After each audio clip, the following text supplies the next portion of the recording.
Good morning students.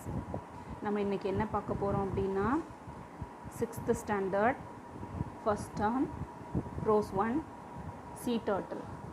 சீ turtles அப்படின்னா கடல் ஆமைகள் அப்படின்னு அர்த்தம். இங்கே உங்களுக்கு வார்மப்பில் ஒரு 5 ஸ்பீசஸ் ஆஃப் சீ டர்ட்டில்ஸ் கொடுத்துருக்காங்க. என்னென்னு பார்ப்போம். The loggerhead, the olive ridley, the leatherback, the hawksbill, the green sea turtles. ஓகேவா? இந்த சீ டர்ட்டில்ஸ் அப்படின்னா கடல் ஆமைகள். நம்ம ஆல்ரெடி நம்மளுக்கு தெரியும் டார்டஸ் அப்படின்னா நிலத்துலேயும் வாழும், சேம் டைம்ஸ் வாட்டர்லேயும் வாழும். இந்த டார்டஸோட ஃபீச்சர்ஸ் வேறு மாதிரி இருக்கும், இந்த டர்ட்டில்ஸோட ஃபீச்சர்ஸ் வேறு மாதிரி இருக்கும். ஃபீச்சர்ஸ்னால் தகவமைப்பு வேறு மாதிரி இருக்கும். ஓகே, நம்ம இப்போது லெசனுக்கு போவோம். Most of us have seen a tortoise in a zoo or a reptile park. Tortoise வந்து மோஸ்ட்லி ஜூலையும் ரெப்டைல்ஸ் பார்க், அதாவது ஊர்வனம் இருக்கக்கூடிய பார்க்லேயும் அதிகமாக காணப்படுது. However, not many would have seen its marine relative, the sea turtles. ஆனால் நம்ம அதிகமாக அந்த சீ டர்ட்டில்ஸ், அதாவது மரைன் அப்படின்னா கடல் சார்ந்த, கடலில் கிடைக்கக்கூடிய அந்த சீ டர்ட்டிலை அதிகமாக நம்ம பார்த்துருக்க மாட்டோம். This is not surprising since this reptiles spend almost their entire life in the sea. இது நம்மளுக்கு ஒரு சர்ப்ரைஸிங் கிடையாது. இது வந்து அதோடைய வாழ்க்கையை முழுவதும், என்டையர்னால் முழுவதும், வாழ்க்கை முழுவதும் அந்த சீ டர்ட்டில் வந்து அதோட லைஃப் ஃபுல்லாக அந்த சீல தான், கடலில் தான் ஸ்பெண்ட் பண்ணுது. செகண்ட் பேரா பாருங்கள். There are 7 species of marine or sea turtles in the world. அதாவது இந்த உலகத்தில் 7 ஸ்பைசஸ்னால் இனம், 7 இனம் வந்து சீ டர்ட்டில்ஸ் காணப்படுது. 5 are found in India's coastal waters. அதில் 5 இந்தியாவோட கோஸ்டல் வாட்டர்ஸில் காணப்படுது. கோஸ்டல் அப்படின்னா கடற்கரை சார்ந்த நிலப்பகுதி இருக்கு இல்லையா, அதுக்கு பேர் கோஸ்டல் சொல்லுவோம். The olive ridley, the hawksbill, the green sea turtle, the loggerhead and the leatherback. இந்த 5 என்ன அப்படின்னா இந்த மேலே கொடுத்துருக்காங்க இல்லையா பிக்சரில், அந்த பிக்சரில் உள்ள அந்த 5 இனம் தான் இந்தியாவில் காணப்படுது. Compared to the most tortoises, sea turtles are huge. நிறைய டார்டஸஸை கம்பேர் பண்ணும்போது ஹியூஜ் சீ டர்ட்டில் வந்து என்னது, அளவில் பெருசு. ஹியூஜ்னால் அளவில் பெரியதாக இருக்குது. Even the smallest spices, the olive ridley, weights ups to 35 kg when fully grown. பார்த்திங்கன்னா எந்தளவு பெருசாக இருக்குன்னா, ஒரு வளர்ந்த ஆலிவ் ரிட்லி அதோட வெயிட் வந்து 35 kg, அதாவது 35 கிலோ இருக்குது. அதாவது அந்த சின்ன, அதுதான் இந்த 7 ஸ்பைசஸ்லேயே ரொம்ப ஸ்மாலஸ்ட், இந்த ஆலிவ் ரிட்லியை தான் சொல்கிறாங்க. The largest of them all, the leatherback, grows to a length of 2.2 meter and each could weigh as much as 700 kg. Largest எது அப்படின்னு சொல்கிறாங்கன்னா லெதர் பேக். அதுவும் எவ்வளோ நீளம் வளரும் அப்படின்னா 2.2 மீட்டர் வளருமா. அதோட வெயிட் பார்த்திங்கன்னா 700 kg. தேர்ட் பேரா பாருங்கள். Sea turtles live their life entirely in the oceans. Sea turtle அதோட என்டையர் லைஃப்பையும் ஓசனில் தான் ஸ்பெண்ட் பண்ணுது, வாழுது. ஓசன்னா நான் இங்கே சமுத்திரம், பெரிய கடல். But they still have a connection with land. They must come ashore to Leh X. அது ஒரு சின்ன ஒரு கனெக்ஷன் இருக்குது லேண்டுக்கு. என்ன அப்படின்னா அதோடைய முட்டையை இடுறதுக்காக அது நிலப்பகுதிக்கு வருது. Today 4 of the sea turtle species mentioned above have become extremely rare in India. மேலே சொல்லப்பட்ட அந்த 5ல் 4 சீ டர்ட்டில்ஸ் இருக்கு இல்லையா, அது வந்து ரொம்ப ரேராக தான் இந்தியாவில் இருக்குது. The olive ridleys, however, are still commonly seen nesting on sandy beaches all along our coast. Olive ridley மட்டும்தான் என்னது காமனாக நம்ம அதோட நெஸ்டிங்கை நம்ம நிறைய சாண்டி பீச்சஸில் நம்ம பார்க்க முடியுது. நெக்ஸ்ட்டு கிளாசரி பார்த்துக்கோங்க. மரைன்னா ஃபவுண்ட் இன் த சீ, கடலில் காணப்படுற விஷயம். ஸ்பைசஸ்னால் இனம்னு சொன்னோம் இல்லையா, group of animals with common features. அடுத்து பார்த்திங்கன்னா கோஸ்டல்னால் கடற்கரை சார்ந்த அந்த நிலப்பகுதிக்கு கோஸ்டல்னு பேர். Land by the edge of the sea. Section 2. Between the month of January and March, female olive ridleys come ashore at night to lay their eggs. ஜான்வரிக்கும் மார்ச்க்கும் இடைப்பட்ட பகுதியில் ஃபீமேல் ஆலிவ் ரிட்லீஸ் வந்து அந்த நிலப்பகுதியை நோக்கி வரும் முட்டையிடுறதுக்காக. This is a quite problem for them as a turtle's front flippers enable to swim gracefully and effortlessly but are not very useful for moving on land. அதோட ஃப்ரண்ட்டில் இருக்கு இல்லையா ஃப்ளிப்பர்ஸ்னால் அந்த டேர்ட்டில்ஸ்க்கு முன்னாடி இருக்கிற அந்த கால் மாதிரி இருக்கு இல்லையா, ஃபெதர் மாதிரி இருக்கு இல்லையா, அந்த பகுதிக்கு பேர் ஃப்ளிப்பர்ஸ். அது எதுக்கு யூஸ் ஆகுதுன்னா நீந்துறதுக்கு யூஸ் ஆகுது. நல்ல கிரேஸ்ஃபுல்லாக நீந்த முடியும். ஆனால் அந்த லேண்டில் வந்து மூவ் பண்ணுறதுக்கு அதால் அந்த ஃப்ளிப்பர்ஸ் வந்து உதவி பண்ணாது. The turtle has to howl itself laboriously on to the beach. அந்த டேர்ட்டில் வந்து டு ஹவுல் அது தன்னைத்தானே இழுக்குது. itself laboriously அப்படின்னா புட் கிரேட் எஃபர்ட், ரொம்ப நிறைய எஃபர்ட் போட்டு அதை தன்னைத்தானே அந்த பீச்சுக்கு இழுத்துட்டு மேலே கடல்லிருந்து நிலப்பகுதியை நோக்கி வருது. Then it சூசஸ் a spot well away from the high tight line. அதுக்கப்புறம் என்ன பண்ணுது அப்படின்னா அது ஒரு ஸ்பாட்டை ஒரு மேடான ஒரு பகுதியை தேர்ந்தெடுக்குது. Here it scoops out a nest cavity 45 centimeter deep into which it lays about 100 eggs. அது திரும்ப என்ன பண்ணுது, ஒரு கேவிட்டி ஒரு பள்ளம், அந்த ஃப்ளிப்பர்ஸை வச்சே ஒரு பள்ளம் தோண்டுது. அதில் கேவிட்டி அப்படின்னா ஒரு ஹாலோ ஸ்பேஸ், ஒரு பள்ளம்.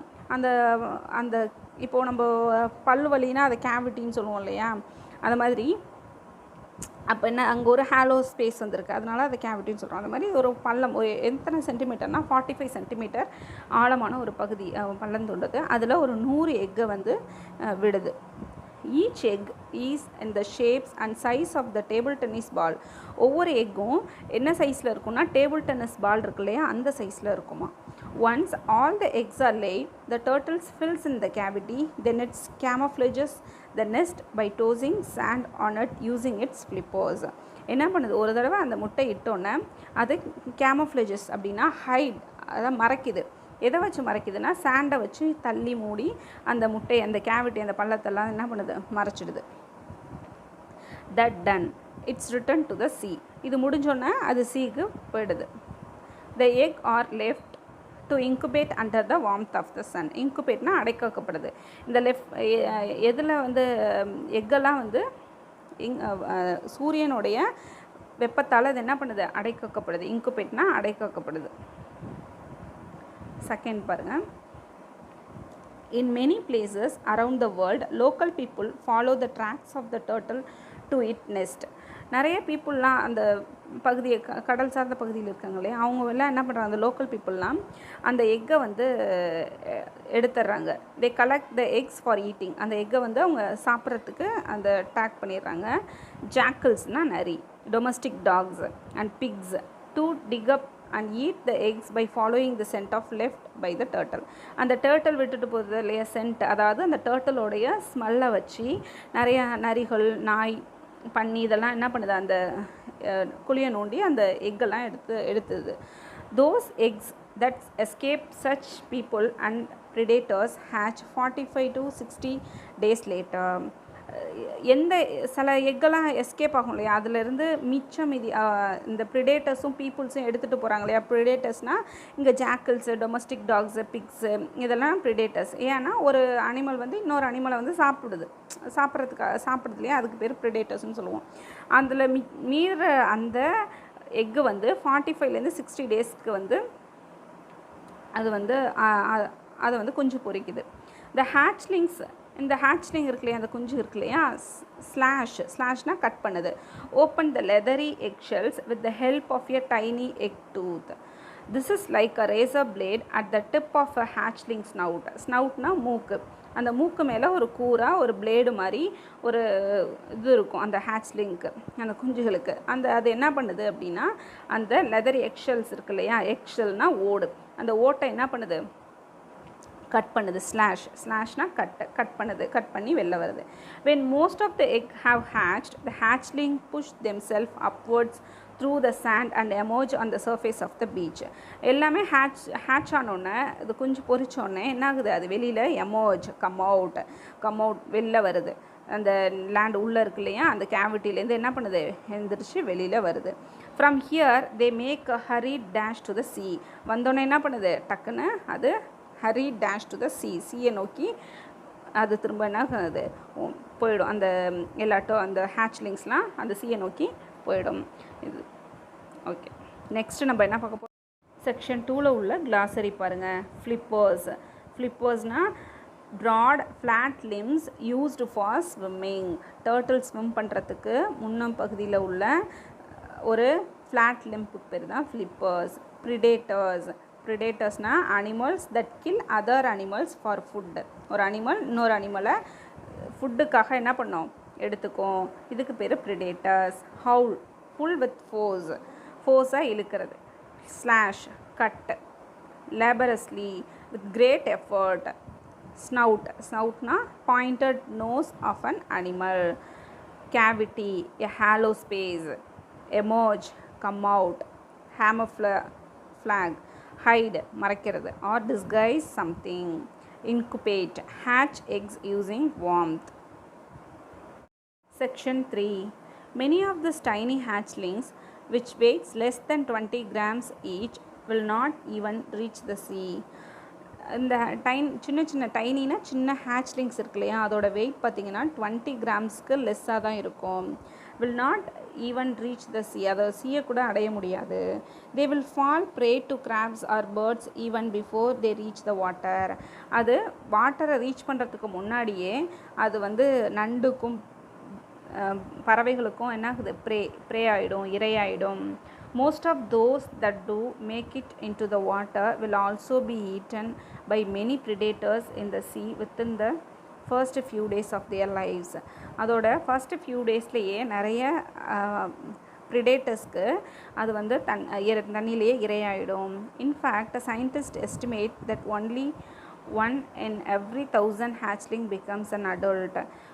அதாவது 1000ல் ஒரே ஒரு ஹேச்லிங் மட்டும்தான் அடல்ட் சீ டர்ட்டிலாக வர முடியும் அப்படின்னு சயின்டிஸ்ட் வந்து எஸ்டிமேட் பண்ணுறாங்க.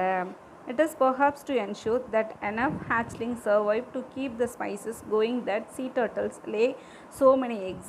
அதாவது இந்த ஒரு இருக்குல்லையா, இந்த மீதி இருக்கிற அந்த ஹேச்லிங்ஸ் தான், எல்லா ப்ரிடேட்டர்ஸ்லாம் சாப்பிட்டு போக மீதி இருக்கிற அந்த ஹேச்லிங் தான் சர்வைவ்னா என்ன, டு லிவ், வாழ்கிறது. அந்த ஸ்பைசஸை வந்து நிலைத்து இருக்க வைக்கிது. எப்படி அந்த சீ டர்ட்டலாக வளர்ந்து நிறைய எக்கை வச்சு அதுக்கப்புறம் என்ன ஆகுது, அந்த சீ டர்ட்டல்ஸ் வருது.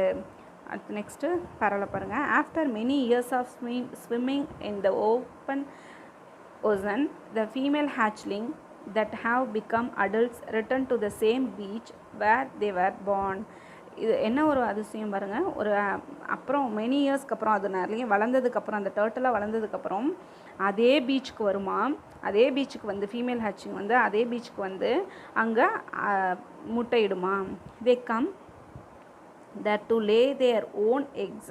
How they manage to find the place after so many years in the sea in one of many mysteries of this fascinating reptiles. மிஸ்ட்ரீஸ்னால் புதிர். ஒரு இந்த ஃபேசினேட்டிங்னா ஒரு கிரேஸ்ஃபுல்லி அட்ராக்டிவ் அப்படின்னு சொல்லுவோம். இந்த அட்ராக்டிவ் ரெப்டைல்ஸ் இருக்கு இல்லையா, எப்படி ஒரு அதிசயமான ஒரு இது புரியவே இல்லையே. எத்தனையோ பீச் இருக்குது, ஆனால் அது எந்த இடத்துல பிறந்ததோ அந்த பீச்சுக்கு வந்து தான் அது என்ன பண்ணுதான், அதோடைய முட்டையே இடுமா. Sea turtles are among the many wonderful creatures we share this planet with. அந்த sea turtles வந்து ஒரு பெரிய ஒண்டர்ஃபுல் பிளானட்டு. இந்த ஒண்டர்ஃபுல் பிளானட்டில் அது வந்து ஒரு ஒண்டர்ஃபுல் கிரியேச்சராக இருக்குது. They have survived natural danger for millions of years, but sadly human activities during the last few decades have put them in a grave danger. அது இந்த நேச்சுரல் டேஞ்சர்லேருந்து மில்லியன் ஆஃப் இயர்ஸ் வந்து அது சர்வை பண்ணி வருது. ஆனால் இப்போது பட் சேட்லி ஹியூமன் ஆக்டிவிட்டீஸ், சில ஹியூமனோட activities என்ன ஆகுது, அது வந்து ஃபியூ டிகேட்ஸ்னால் பீரியட் ஆஃப் 10 இயர்ஸ் தான் டிகேட்ஸ்ன்னு சொல்லுவோம். இந்த ஃபியூ டிகேட்ஸாக என்ன பண்ணுறாங்க, ஒரு ரொம்ப டேஞ்சரில் கொண்டு போய் விடுது. There are many factors that threaten there survival. அதோட நிறைய அதுக்கு வந்து ஃபேக்டர்ஸ் இருக்குது, அதோட சர்வைவில் பாதிக்கக்கூடியதாக இருக்குது. People hunt them for their meat or collect their eggs. People என்ன பண்ணுறாங்க, அந்த டர்ட்டில்ஸை ஹண்ட் பண்ணுறாங்க. எதுக்கு, மீட்னா என்ன, இறைச்சிக்காக ஹண்ட் பண்ணுறாங்க. அப்புறம் அதோடைய எக்கெல்லாம் வந்து கலெக்ட் பண்ணிடுறாங்க சாப்பிட்றதுக்காக. Sometimes they are accidentally trapped in the நெஸ்ட் ஆஃப் மோட்டர் போட்ஸ். சில நேரங்களில் அது வந்து மோட்டர் போட்ஸால் வந்து என்ன பண்ணுது, ட்ராப் பண்ணப்படுது. அங்கே அந்த போட் இருக்கும் இல்லையா, அந்த மோட்டர் போட்ஸால் ட்ராப் பண்ணப்படுது. Problem like pollution, dumping of plastics into the ocean and construction activity on nesting beaches also hurt their survival. இது மாதிரி நிறைய ப்ராப்ளம் இருக்குது. பொல்யூஷனால் ப்ராப்ளம், அப்புறம் பிளாஸ்டிக்ஸ்லாம் நிறைய ஓசனில் போடுறதுனால ப்ராப்ளம், அப்புறம் அந்த நெஸ்டிங் பீச்சஸில் என்ன பண்ணுறோம், கன்ஸ்ட்ரக்ஷன் ஒரு கட்டுமான தொழிலெலாம் செய்யும்போது அது வந்து நிறைய ஹர்ட் ஆகப்படுது, அதோட வாழ்க்கை பாதிக்கப்படுது. Only by systematically tackling this problems, இதை வந்து என்ன பண்ணணும், இந்த ப்ராப்ளமை சிஸ்டமேட்டிக்கலாக டேக்கிள் பண்ணணும். அண்ட் ரிமூவிங் திஸ் த்ரெட்ஸ், இந்த த்ரெட்ஸ் எல்லாம் இருக்கு இல்லையா, மேலே சொன்னால் பொல்யூஷனு, டம்பிங் ஆஃப் பிளாஸ்டிக்ஸு, இதெல்லாமே ரிமூவ் பண்ணணும். Can we ensure that the sea turtle will continue to exist in the years to come. அது இப்படி பண்ணால் மட்டும்தான் அந்த sea turtle வந்து என்ன முடியும், ஆண்டாண்டு காலமாக வாழ்கிறதுக்கு, கண்டினியூவாக அதை வாழ்கிறதுக்கு நம்ம அதை வாழ முடியும். இந்த லெசனோட ஆத்தர் யார் பார்த்தீங்கன்னா Shekar Dattatri. Shekar Dattatri writes popular articles on wildlife conservation and film making. He has been interested in nature from childhood. He is an award-winning wildlife and conservation filmmaker. For more information on him, visit www.shekhardatri.com. இந்த sea turtles-ஓட author வந்து ஷேகர் தத்தாத்ரி.